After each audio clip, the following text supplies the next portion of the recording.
Ram palace. Ram palace. அடேங்கப்பா, என்ன அருமையா பேர் வச்சிருக்க. அந்த மண்டபத்தை என் தம்பி கதிர் பேருக்கு முடிச்சு கொடுத்துரு.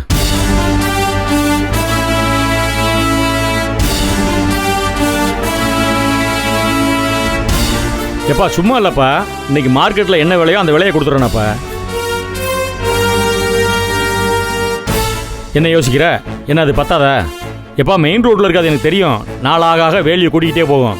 கூட வச்சு ஒன்றாலும் தரேனப்பா. டபுளா தரேன். அதுக்கு என்ன ரேட்டோ அதை டபுளா கொடுத்துட்றேன். சரிதானே? என்ன இரு. எப்பா எனக்கு சொத்து இல்லாமல் அதை கேட்கலப்பா. ஊருக்கு சொத்து இருக்கு. எல்லா ஊர்களையும் கல்யாண மண்டபம் இருக்கு. தேனியிலேருந்து ஆரம்பிச்சு கம்பம் கூடலூர் வரைக்கும் கல்யாண மண்டபம் இருக்கு, ரைஸ் மில் இருக்கு. ஆனால் சொந்த ஊரில் ஒரு மண்டபம் இல்லைங்கிறது ஒரு குறையாவே இருக்கப்பா ரொம்ப நாளா. அதனால தான் கேட்குறேன். இப்பயும் நான் ஒரு இடத்த வாங்கி மண்டபத்தை கட்டி முடியும் பா ராமலிங்க. இடம் கிடைக்க மாட்டேக்கு. மதுரையை சுற்றி தேடி அலையிற இடமே இல்லை. அதனால எழுதி கொடுத்துடாத. என்னப்பா யோசிக்கிற? மாமா கேட்குறாருல்ல, மாற்றி கொடு. எனக்காக தானே. சரிண்ணே, அதையும் பண்ணி தந்துடுறேண்ணே. அப்புறம் என்ன, ஒரு தடையும் கிடையாது. ஆதிரைக்கும் கரிகாலனுக்கும் கல்யாணத்தை ஜாம்னு பண்ண வேண்டியதானே. சம்மந்தியா மாறிடுவான். சந்தோஷம் தானே? சந்தோஷம் மாப்பிள. ஆமா சரிண்ணே. என்ன? ஆமா ரொம்ப சந்தோஷம்ண்ணே. இந்த அண்ணங்கிற பேச இதோட விடு. சம்பந்தம் பண்ண போறோம், பொண்ணு கொடுத்து பொண்ணு எடுக்க போறோம். சரிங்க சம்பந்தி. அது பேச்சு வாங்க சின்ன சம்பந்தி. கரிகாலா மாமா, இதுக்காக போயிட்டு சும்மா காரை வழிமறிக்கிறது, எப்ப பார்த்தாலும் குறுக்கு நின்னுக்கிற யாத்தாலுமானும் இல்ல மாமா. இனிமே நிக்க பெரிய மனுஷன் அப்படியே செய்வியே? நிக்க மாட்டேன் மாமா. அப்படியெல்லாம் நிக்க கூடாதா? இவன் இருக்கான் பாரு, என் டிரைவர் பாண்டியன். மோசமான ஆள்றாவன். ஐம்பதுல டக்குன்னு மேலே விட்டு ஏற்றிடுவேன். ஒரு நேரம் மாதிரி ஒரு நேரம் இருக்க மாட்டேன். ஏற்றி விட்டு கோர்ட்டில் பார்த்துக்கலாம்னு நிப்பாண்டாவேன். அதனால அப்படியெல்லாம் இனிமேல் மறிக்காதீங்க. இனிமேல் மறிச்சிங்கன்னா ஓரம் நின்று மறிங்க. சரியா? சரி மாமா. சரி சம்பந்தி, இனிமே இந்த மாதிரிலாம் நடக்காது. மன்னிச்சுக்கங்கண்ணே. நான் ஜான்சி சந்தோஷமடி. வா வா. ரொம்ப சந்தோஷம்ண்ணே. பரவாயில்லம்மா. ரொம்ப நாளைக்கு அப்புறம் ஆத்தாளுக்கு மகனுக்கு இப்பதான் மூஞ்சில சிரிப்பா பாக்குறேன். சரி வாங்க போலாம். சரி வாங்க. ஏய் வாடா கரிகாலா. காரை மறிக்கிறது, வீட்டுல வந்து கேட்ட ஏத்தி விடுறது, எத்தனை பிரச்சனை. வாங்க. இந்தாங்க மேடம், இதை போட்டுக்கோங்க. ரூம் அங்க இருக்கு, அங்க போய் மாத்திக்கோங்க. சரிங்க சிஸ்டர். சரிங்களா? ஓகே.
அப்பத்தா எழுந்துருங்க.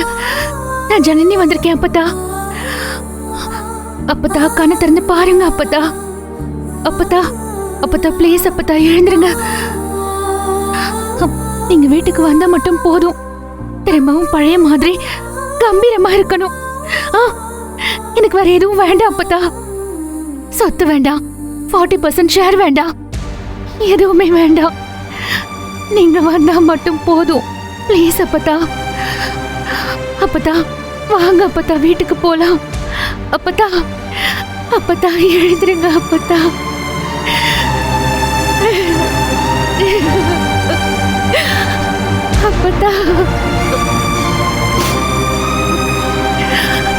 அப்பத்தா எழுந்திருங்க.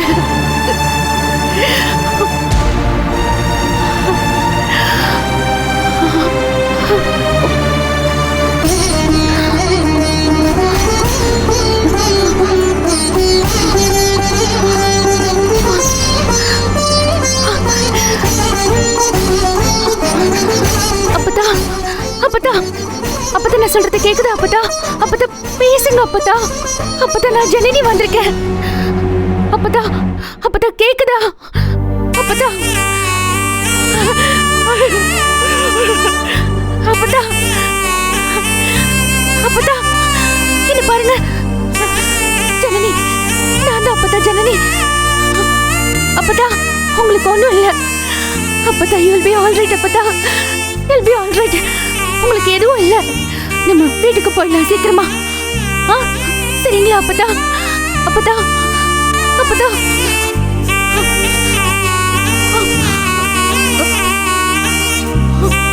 அப்பதா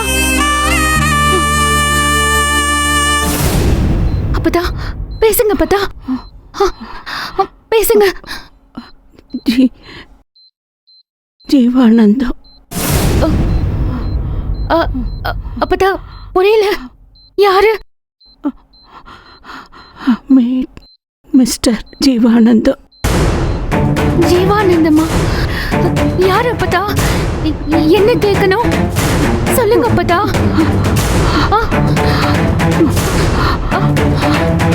ஐயோ அப்பதா அப்பதா அப்பதா அப்பதா நான் பேசுறது கேக்குதா? அப்பதா ப்ளீஸ் அப்பதா பேசுங்க அப்பதா. அப்பதா அப்பதா அப்பதா அப்பதா எழுந்திருங்க. அப்பதா பேசுங்க அப்பதா. அப்பதா எழுந்திருங்க. மேடம் என்ன மேடம் பண்றீங்க? பாத்துட்டு வரேன்னு சொன்னீங்க. அப்பதா முழிச்சாங்க. கான்ஷியஸ் வந்துச்சு உங்களுக்கு. டிஸ்டர்ப் பண்ணாதீங்க மேடம். இல்ல சிஸ்டர், அப்பதா பேசுனாங்க. அப்பதா கேளுங்க. அப்பதா கண் முழிச்சாங்க. மேடம் ப்ளீஸ் டிஸ்டர்ப் பண்ணாதீங்க. இல்ல இப்பதான் என்னம்மா இவங்க யாரு? டாக்டர் இங்க என்ன பண்றாங்க? இல்ல சார் பார்க்கணும்னு சொன்னாங்க. அதான் பார்க்க சொன்னேன். இங்க வந்து டிஸ்டர்ப் பண்ணிட்டு போங்க வெளியே. இருக்காங்க. டாக்டர் அப்பதா என் கூட பேசுனாங்க டாக்டர். இப்பதான் பேசுனாங்க. நினைவு இந்த மாதிரி திடீர்னு வரும் போகுமா? அதை வச்செல்லாம் நாம முடிவு பண்ண முடியாது. டாக்டர் இல்ல நீங்க ப்ளீஸ் கொஞ்சம் வெளியே போங்க. டாக்டர் முழிச்சாங்க. போங்கம்மா, சொல்றேன்ல. அப்பதா அம்மா வெளியே போங்கம்மா ப்ளீஸ். அப்பதா போங்கம்மா, நாங்க பாத்துக்கிறோம். நீங்க போங்க ப்ளீஸ். வெளியில போங்கம்மா ப்ளீஸ். டாக்டர் போங்கம்மா ப்ளீஸ் போங்க. சொல்றேன்ல போங்க.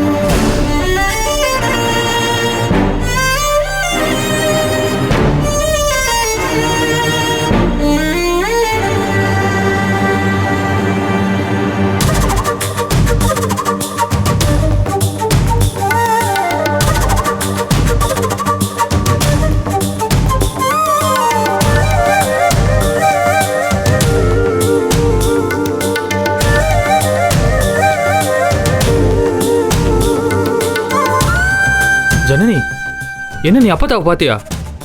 ஏன் மேடம் பார்த்துட்டு தானே வர சொன்னேன். இப்படி தொந்தரவு பண்ணலாமா? டாக்டர் என்ன திட்டுறாரு மேடம். இனிமே இப்படி செய்யாதீங்க. ஜனனி என்னாச்சு? அப்பதாவை பாத்தியா? ஏதோ இம்ப்ரூவ்மெண்ட் இருக்கா? என்ன? அது இருக்கட்டும். பணம் வாங்கிட்டு வந்துட்டியா? கொடுத்த நகைக்கு 3 லட்ச ரூபா கொடுத்தாங்க. கீழே ரிசப்ஷனில் கட்டிட்டு வந்துட்டேன். அது ஸ்டோன்ஸ் நிறைய இருக்கிறதுனால வேல்யூ கம்மியாக தான் போட்டாங்க. அப்போ இதை அட்வான்ஸா வச்சுக்கிட்டோம். மீதியை கட்டுறதுக்கு டைம் கேட்கலாம். ஒத்துக்குவாங்களா? ட்ரை பண்ணி பார்ப்போம். ஜிம் கிட்ட பேசினா அக்செப்ட் பண்ணுவாங்கன்னு ரிசப்ஷன்ல இருக்கிற ஸ்டாஃப் சொன்னாங்க. நாம பேசி பார்க்கலாம். சரி, பேசி பார்ப்போம். ஜனனி வா, ஏதாவது சாப்பிட்டு காஃபி குடிச்சிட்டு வரலாம். எனக்கு எதுவும் வேண்டாம் சக்தி. நான் எங்கேயும் வரல. ஜனனி இப்போ எதுவும் வேண்டான்னு தான் தோணும். நீ இப்படி பட்னியா கிடந்தீன்னா உனக்கு ஏதாவது ஆயிட போகுது. வா. இல்ல சக்தி, எனக்கு வேண்டாம். ப்ளீஸ் விட்டுரு. வேண்டாம். நீ போ போ. சரி, நான் போய் சாப்பிட்டு உனக்கு ஏதாவது வாங்கிட்டு வரேன்.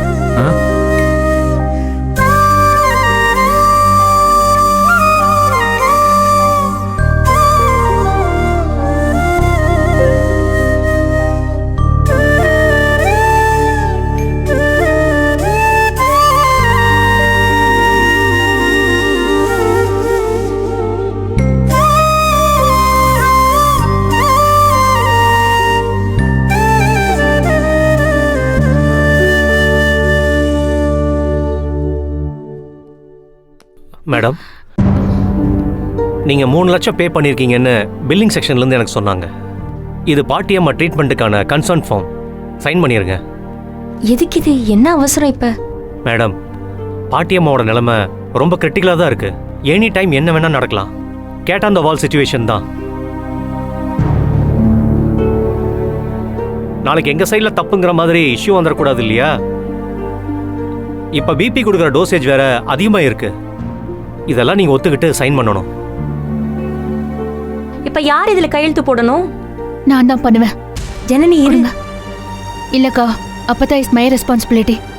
தயவு செஞ்சு தலையிடாதீங்க. லெட் மீ இந்தாங்க மேடம், இங்கே சைன் பண்ணுங்க.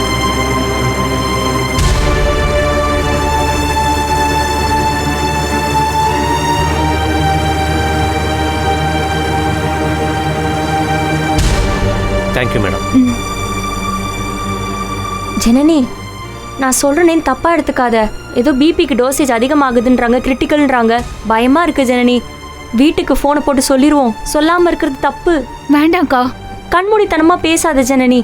ஏதாவது ஒண்ணு கிடக்க ஒண்ணு ஆயிடுச்சுன்னா அந்த ஆளு நம்மள உண்டுல நாக்கிடுவாரு. என்ன கிழிப்பாரு? அந்த ஆளால என்ன கிழிக்க முடியும்? ஏங்கா, அப்பதான் எங்க போனாங்கன்னு கவலை இல்ல. என்ன ஆனாலும் அவங்களுக்கு பிரச்சனை இல்ல. அப்பதான் விடுங்க. உங்களை அம்போன்னு மண்டபத்துல விட்டுட்டு அவர் பாட்டுக்கு வீட்டுக்கு போயிட்டாரே. நீங்க எங்க போனீங்க, என்ன ஆனீங்கன்னு ஒரு போன் போட்டு விசாரிச்சாரா?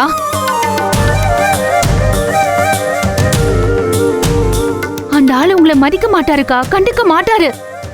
உங்களால ஒரு சின்ன ப்ராப்ளம் வந்தா கூட உங்களை தூக்கி வெளியே போட்டுருவாரு. இதெல்லாம் ஒரு வாழ்க்கையாக்கா? இப்படி ஒரு வாழ்க்கைக்காக அந்த ஆளுக்கு நீங்க பயப்படுறீங்களா? இல்லம்மா ஜனனி, நாங்க பயப்படுறது எங்களோட வாழ்க்கைக்காக இல்ல. அப்பத்தாவுக்கு எதுவும் ஆகாது. ஆனா ஒருவேளை நம்மளையும் மீறி ஏதாவது ஒன்று ஆயிடுச்சுன்னு வச்சுக்கோயேன், அதுக்கு காரணம் நீதான் சொல்லி ஒரு பெரிய பிரச்சனையை பண்ணி உன்னை நெருக்கடியில தள்ள ட்ரை பண்ணுவாரு. ஆனா ஒருவேளை நம்மளையும் மீறி ஏதாவது ஒன்று ஆயிடுச்சுன்னு வச்சுக்கோயேன், அதுக்கு காரணம் நீதான் சொல்லி ஒரு பெரிய பிரச்சனையை பண்ணி உன்னை நெருக்கடியில தள்ள ட்ரை பண்ணுவாரு. பண்ணட்டும்க்கா. I am ready to face the consequences. அக்கா, ஒருத்தருக்கு உடம்புக்கு முடியலனா அவங்களோட ஃபேமிலிக்கு இன்ஃபார்ம் பண்றதுதான் முறை. அதான் நியாயம். ஆனா உறவை மதிக்காத ஒரு காட்டு மிராண்டி கூட்டத்தோட தலைவன் கிட்ட போய் இந்த விஷயத்த சொல்லி என்ன ஆக போகுது?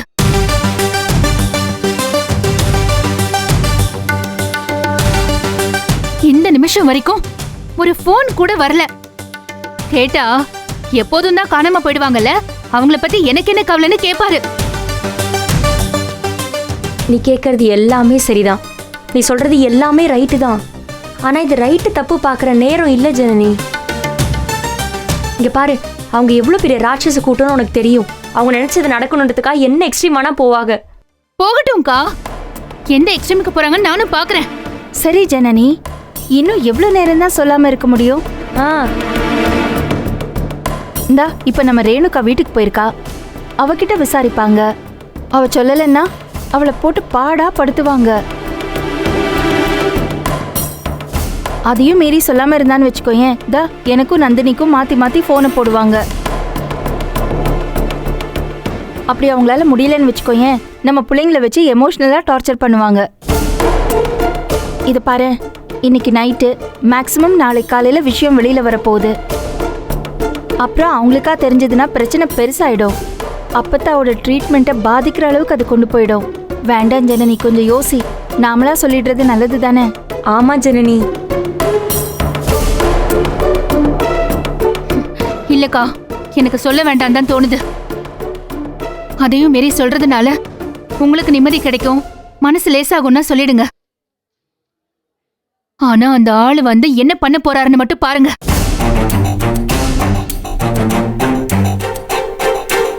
அப்பத்தா கிட்ட கையெழுத்து வாங்கிட்டாருல, இனிமே அப்பத்தா உயிரோட இருக்க கூடாதுன்னு தான் நினைப்பாரு.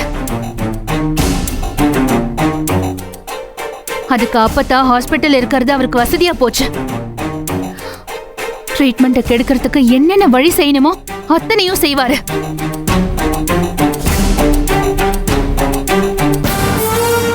பாத்துக்கலாம்க்கா, பாத்துக்கலாம். என்ன வந்தாலும் பாத்துக்கலாம். நீங்க சொல்லிடுங்க. உங்களுக்கு எதுவும் வர வேண்டாம்க்கா, நீங்க சொல்லிடுங்க.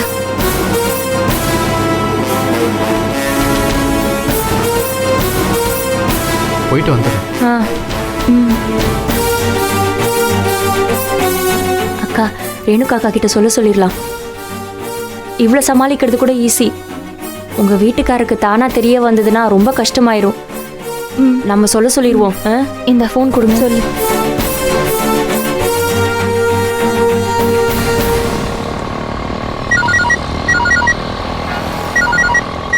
அக்கா சொல்லு. வீட்டுக்கு போயிட்டீங்களா? இல்ல, போய்க்கு இருக்கேன். சரி, அப்பத்தாக்கு இந்த மாதிரி ஆகி ஆஸ்பத்திரியில் இருக்கிறத சொல்லிருங்கக்கா.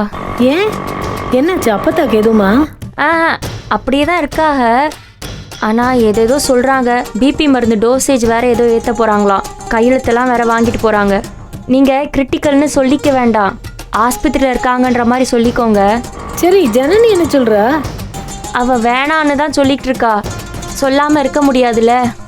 அவங்களா தெரிஞ்சுக்கிட்டா என்ன ஆகும்னு உங்களுக்கே தெரியும். நாமளே சொல்லிடுவோம். சொல்லிடுங்க. சரி, நான் நேரம் பார்த்து சொல்லிடுறேன். ஆமாம், சரி. நான் போயிட்டு ஃபோன் அடிக்கிறேன் சொல்லிட்டு. சரிக்கா. சரி, வைக்கிறேன். வீட்டுக்கு போயிட்டாளா? இல்லை, இந்தாங்க.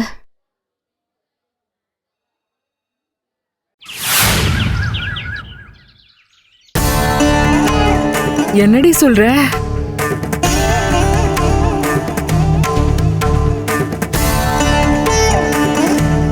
என்னது, பிரெயின்லயா?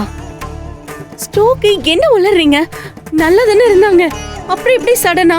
இந்த நிச்சயத்துக்கு கையெழுத்து போட்டு கொடுத்துச்சுல்ல, அதுக்கப்புறம் நம்ம யாருமே அதைய கவனிக்கல.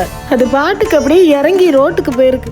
அங்கேயே ரோட்ல எங்கிட்ட விழுந்து கிடந்திருக்கு. எங்கிட்டு போச்சுன்னு யாருக்குமே தெரியல. இந்த ஜனனி, சக்தி ஒரு பக்கம், ஈஸ்வரி அக்கா, நந்தினி ஒரு பக்கம், எல்லாம் ரோட்டு பக்கமா போய் தேடிக்கு இருந்திருக்கா. பாவம், ஜனனி தான் பார்த்து தூக்கி கொண்டு போய் ஆஸ்பத்திரியில சேர்த்திருக்கா. ஏய், ஆளுக்கு நீங்க என்ன நினைச்சிட்டு இருக்கீங்க? உங்க இஷ்டத்துக்கு நீங்க ஆடிட்டு இருக்கீங்க. உங்களுக்கு எல்லாம் மூளையே கிடையாதா? வீட்டுல இத்தனை ஆம்பளைங்க இருக்கிறோம்ல, எங்க கிட்ட சொல்லாம நீங்க பாட்டு உங்க இஷ்டத்துக்கு செஞ்சுட்டு இருக்கீங்க. ஏங்க, நான் எதுவுமே செய்யலைங்க. நானே எங்க அம்மாவுக்கு உடம்புக்கு முடியலன்னு அதை அழைச்சிக்கு வேற ஆஸ்பத்திரிக்கு போயிருந்தேன். நான் அங்கிட்டு போன நேரம் தான் எங்கிட்ட இதெல்லாம் நடந்திருக்கு. ஆனா சக்தி கூட தான் இருந்திருக்கான். அவங்க 2 பேரும் சேர்ந்து தான் கொண்டு போய் ஆஸ்பத்திரியில சேர்த்திருக்காங்க. அவன பெரியவனா? ஏய், அண்ணன் கிட்டயாவது சொன்னீங்களா இல்லையா? அதை சொல்லணும்னு தாங்க வந்தேன்.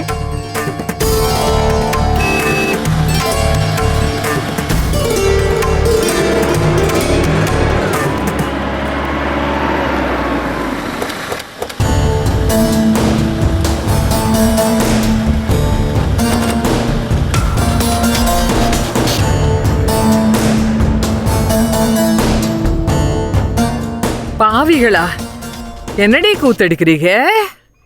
வீட்டுல பெரியவங்க சின்னவங்க இல்ல, நீங்களே முடிவு பண்றீங்களா?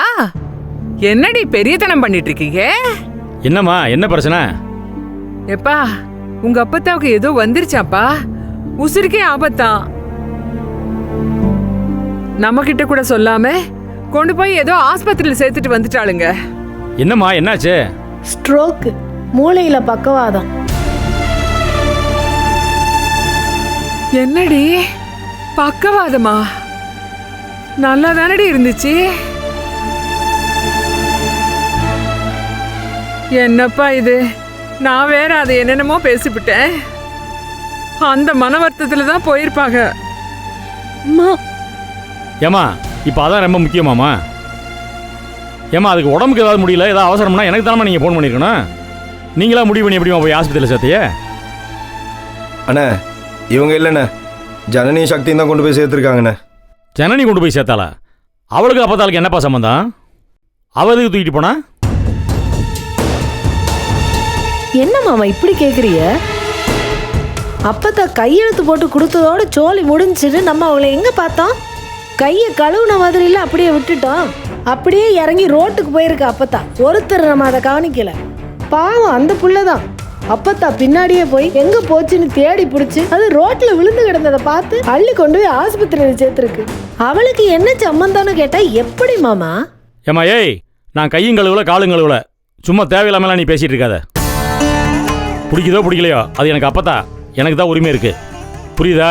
சரிதான், உரிமை உங்களுக்குதான் இருக்கு, ஆனா நீங்க எதுவும் செய்ய மாட்டீங்க. ஆனா உரிமை இல்லாதவ பார்த்து அழைச்சுக்கு போய் ஆஸ்பத்திரியில சேர்த்து உசுரை காப்பாத்துனா அவ உசுரை காப்பாத்தி விட்டாளேன்னு நீங்க பேச மாட்டீங்க.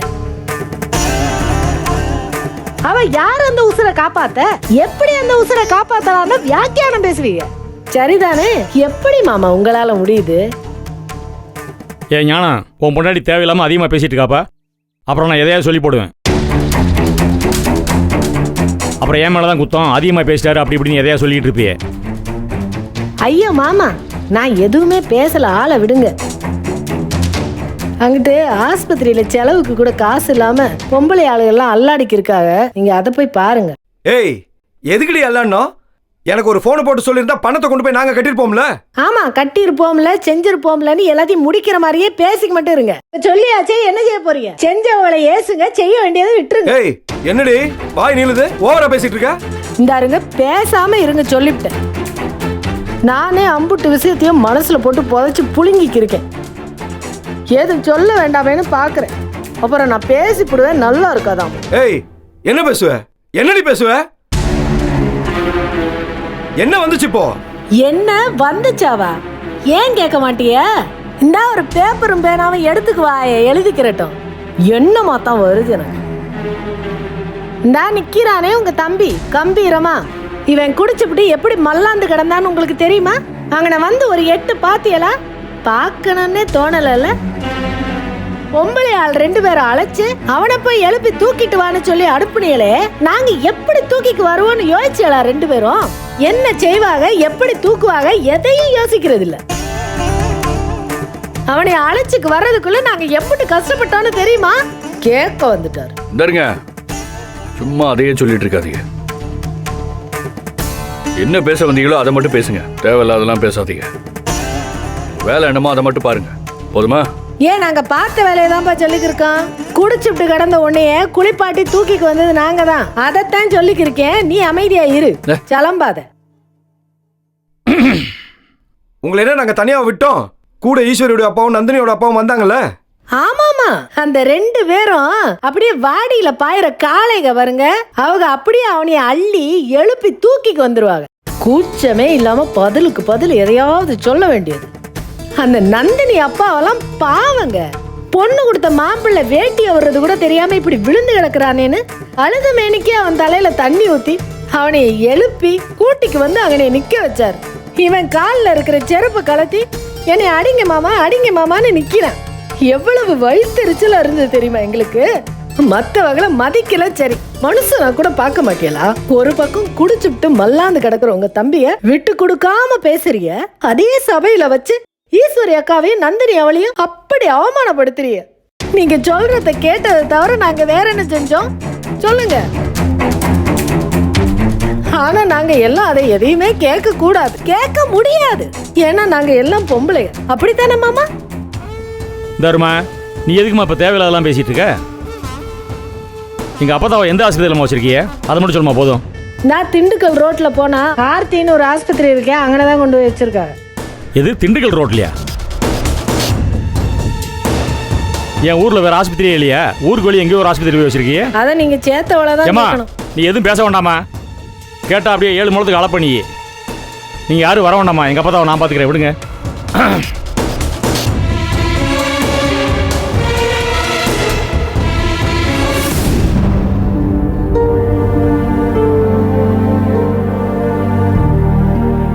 காலையில வெள்ளனை வேற ஏஞ்சுது, தலைய வலிக்குது.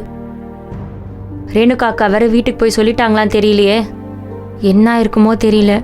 சொன்னாங்களோ இல்லையோ, ஃபோனை போட்டு கேட்கலான்னா பயமா இருக்கு. அத்தை ஒரு பக்கம், அவர் ஒரு பக்கம், எல்லாருமா சேர்ந்து அவளை உருட்டிட்டு இருப்பாங்க. ஃபோன் போடவா வேணாமானே தெரியலையே. நம்ம ஒரு ஃபோன் போட்டு பார்ப்போமா? வேணாம் வேணாம், அவளே ஃபோன் பண்ணட்டும், அது வரைக்கும் பொறுமையா இருக்கலாம். அந்த பொறுமை தான் எங்க இருக்குன்னு தெரியலையே. இங்க ஏதாச்சும் மருந்து இருந்தா அதுக்கு வாங்கி கொடுங்க, வருதான்னு பார்ப்போம். எனக்குலாம் அந்த அளவுக்கு பொறுமை இல்லப்பா.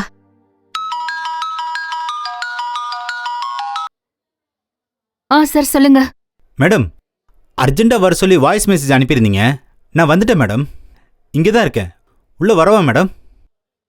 இல்லை சார், நீங்கள் ரிசப்ஷனில் வெயிட் பண்ணுங்க, நான் வந்துடுறேன்.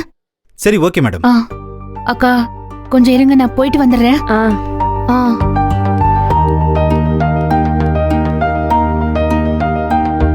என்ன?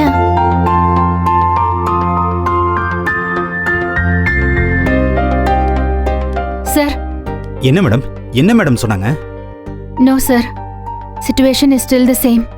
ஆனா நடுவில் ஒரு தடவை கண் முழிச்சு பார்த்தாங்க, என்கிட்ட பேசினாங்க. இன்ஃபேக்ட் அதை சொல்லதான் நான் உங்களை இங்க வர சொன்னேன். என்ன மேடம் சொல்றீங்க? சார், ஜீவானந்தம் யாரு சார்? ஜீவானந்தமா? இல்ல சார், ஜீவானந்தவா போய் பாரு அப்படின்னு சொன்னாங்க. அப்படி ஒரு ஆளை எனக்கு தெரியாதே மேடம். இப்பதான் மேடம் ஃபர்ஸ்ட் டைம் அந்த பேரை கேள்விப்படுறேன். அவங்க யாருன்னு கேட்க ட்ரை பண்ணீங்களா மேடம்? கேட்டேன் சார், ஆனா அவங்களால பதில் பேச முடியல, மயங்கிட்டாங்க. சாரி மேடம், எனக்கு அப்படி யாரையும் தெரியாது. ரீசெண்டாக அவங்க ஊருக்கு போயிட்டு வந்தாங்க இல்லையா, அதுக்கப்புறமா அவங்க கிட்ட நான் ஃபோனில் தான் பேசியிருக்கேன். என்கிட்ட பேசினப்பெல்லாம் ஊருக்கு போன ப்ராசஸ் இன்னும் முழுச முடியல, அது முடிஞ்சாதான் என் மைண்டு ஃப்ரீயாக இருக்குன்னு சொல்லிக்கிட்டே இருந்தாங்க மேடம். ஆனால் அவங்க எங்கே போனாங்க, அது என்ன ப்ராசஸ்ன்னு என்கிட்ட எதுவுமே சொல்ல மேடம். அவங்க பர்சனல் விஷயங்கிறதுனால நானும் அதை பற்றி டீட்டெயிலாக கேட்டுக்கல மேடம். அவங்க ஃபோனை செக் பண்ணீங்களா? அதில் ஜீவானந்தத்தை பற்றி எது இருக்கான்னு பாருங்க. இல்ல சார், அப்பத்தாவோட ஃபோன் எங்க இருக்குன்னே தெரியல சார். ட்ரை பண்ணாலும் ஸ்விட்ச் ஆஃப்னு வருது. எங்கேயாவது விட்டுட்டாங்களா இல்ல கொண்டே வரலையா எதுவும் புரியல சார்.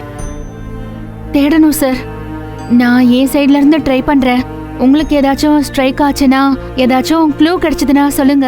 மேடம், ஜீவானந்தங்கிற பேரை மேடம் இது வரைக்கும் என்கிட்ட சொன்னதே இல்லை. 100% ஷூர். கேள்விப்படாத ஒரு ஆளை எப்படி ட்ரேஸ் பண்ண போறோன்னு தெரியல. நீங்க தான் மேடம் அதை கண்டுபிடிக்கணும்.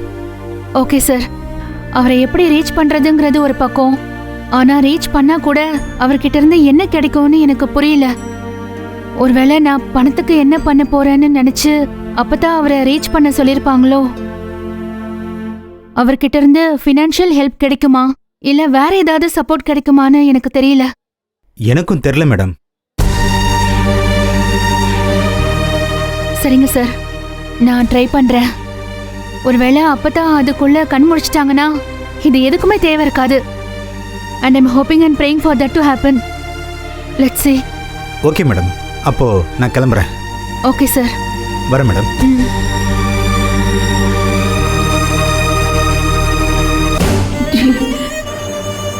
ஜீவானந்தம், மிஸ்டர் ஜீவானந்தம்.